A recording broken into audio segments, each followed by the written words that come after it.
এক নবী একবার 2 কবরের পাশ দিয়ে যাচ্ছিলেন। তিনি থেমে দাঁড়ালেন এবং বললেন, এই 2 জন কবরের মানুষ শাস্তি পাচ্ছে, অথচ তারা কোনো বড় অপরাধের জন্য শাস্তি পাচ্ছে না। একজন প্রস্রাব থেকে বাঁচার চেষ্টা করত না, আরেকজন মানুষের মাঝে চুগলখড়ি করে বেড়াত। তারপর ওই নবী একটি সতেজ ডাল ভেঙে 2টি টুকরো করলেন এবং প্রতিটি কবরের উপর গেড়ে দিলেন। সাহাবীরা জিজ্ঞেস করলেন, আপনি মৃত ব্যক্তির কবরের উপর সতেজ ডাল ভেঙে গেড়ে দিলেন কেন?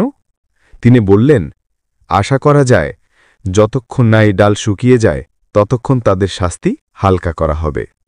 সাহি বুখারী, সাহি মুসলিম। কবর অন্ধকার, চাপ ও ভয়ঙ্কর। মৃত মানুষ প্রস্রাবের সামান্য অযত্ন বা মানুষের মাঝে চুগলখড়ির কারণে শাস্তির আগুন ভোগ করছে।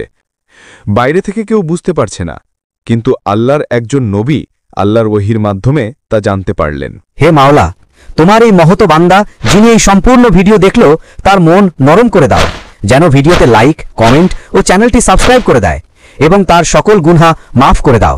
তাকে সুস্থভাবে চলার তৌফিক দান করো। আমিন।